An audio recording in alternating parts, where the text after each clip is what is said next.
Michael Jordan right here with Stephen A. Sirius XM Mad Dog Sports Radio. Let's get right to it. Let's get to your team. Obviously, this NBA season, I don't know if I've been as excited about an NBA season as I am about this season coming up, MJ.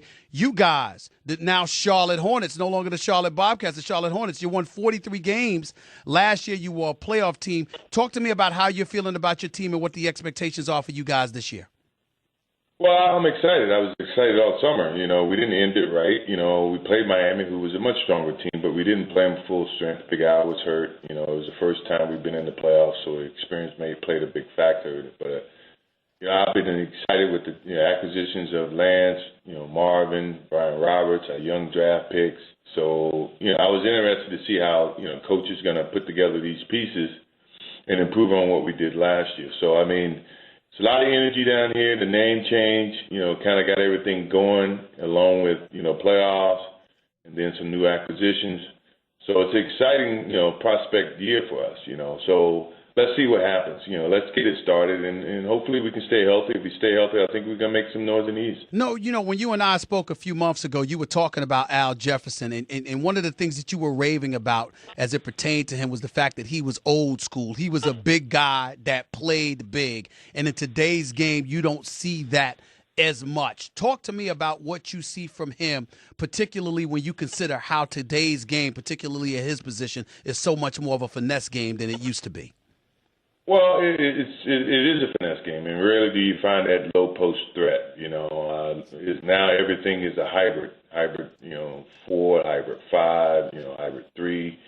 The versatility aspect of the game has changed so much that the dominant center, that post player, is not really as prevalent as it used to be. And the thing that I like about Big Al is that, he creates a demand for us, and once you create the demand, it's up to us to build pieces around that demand to kind of lessen some of the focus a little bit and give yourself a little better balance.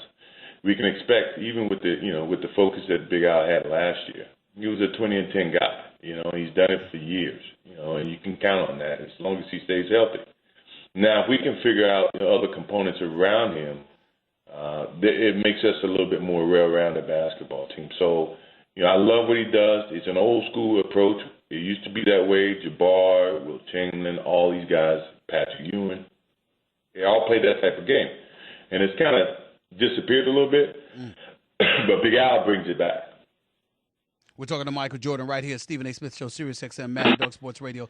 One of the other guys that I think about when it comes to your team is Lance Stevenson. He's now a member of the Charlotte Hornets as opposed to the Indiana Pacers. I think that's a big-time pickup for you guys, and one of the things that surprised me pleasantly, I might add, one of the things he had a problem with Indiana is that they wanted him long-term, and he didn't mind doing a 3-year deal because he's anxious to prove what he's worth. Tell me what you've seen from Lance Stevenson and what your expectations are for him this season. Well, he led the league in triple doubles last year, so I mean, he could be a glue, a facilitator. If you get enough pieces around, he knows how to play all aspects of the game. And we have Kemba at the guard, we have Big Al, we got Marvin on the perimeter, we got Gerald Henderson. MKG is probably the most improved that we have on our team. I think Lance could connect all these dots, and with MKG can set a defensive presence at that 2-3 position that, gives us a good staple for who we are. We were a defensive-focused team, even though we had Big Al last year, but defense was our staple.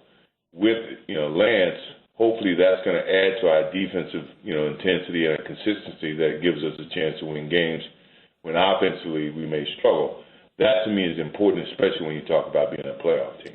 Now, MJ, I'm your boy, so I can say these things to you. I've been watching you on TV. The suits are looking quite smooth. You seem very, very comfortable being an executive. I'm kind of wondering how often are you getting down to the court and trying to school the Lance Stevensons of the world and some of these guys? I mean, is that still MJ? Is MJ doing that kind of stuff, or have you resigned yourself to being an executive and you're leaving that kind of stuff to the coaches? I mean, what's going on? Yeah, I get away from that. I mean, I do more verbal instruction as opposed to physically getting down than I used to, but I feel like I've gotten away from that a little bit, and Yeah, rightfully so. I mean, I take the business side of this game and this business very seriously. Not that I didn't take basketball or me getting down and teaching and educating the guys. I take that seriously as well. But I'm more verbal now than physical. So I refrain to keep the suit on as of right now. The great Michael Jordan right here with Stephen A. Sirius XM, Mad Dog Sports Radio. Back to back to basketball. Just scouring the league right now. I look at Kobe Bryant and listen. I work for ESPN, and even I had to get on ESPN because I couldn't believe they had 40 players. They had 39 players ranked better than Kobe Bryant as the greatest, the 6-time champion who knows basketball better than most, if not all of us. You see a ranking like that, Kobe ranked 40th. What comes to your mind, Michael Jordan?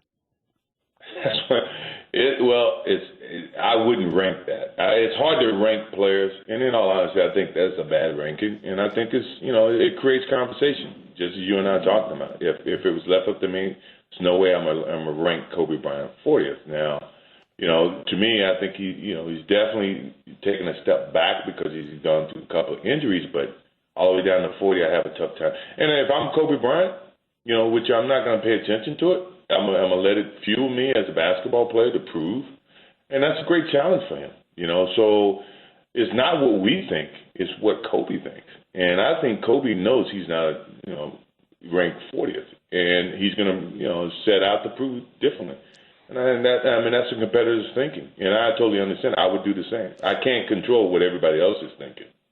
In today's NBA, you look at guys like a LeBron James. He's won 2 championships. He's lost 3. I remember Magic Johnson. He won 5 championships but may have lost 4. One of the things that I often say when people ask me about comparisons to Michael Jordan, it's not just the fact that you have 6 rings. It's the fact that you are unblemished in 6 NBA Finals appearances and you were the MVP in each NBA Finals. To me, that ends the conversation about anybody being compared to you, particularly in the modern day era. When you hear the LeBron James comparisons, the Kobe comparisons, the Dwayne Wade, the list goes on and on, what kind of thoughts come to your mind?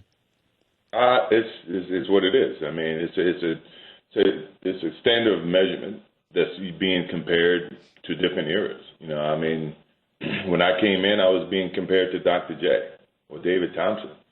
So it's a standard of measurement that, we will never know, and it creates more conversation than anything. I never hold a bad image or a bad respect or a comment because of those types of things. I think it's unfair comparisons because LeBron is different than the way that he plays the game, totally different than the way I play. Kobe plays against different competition than what I played against, even Dwayne Wade. So it's an unfair comparison, but I know it's a standard of measurement, and it's going to happen. But for me to take, a pro or con effect to it, I never do. I never do, and I totally understand, how things happen and how things are talked about.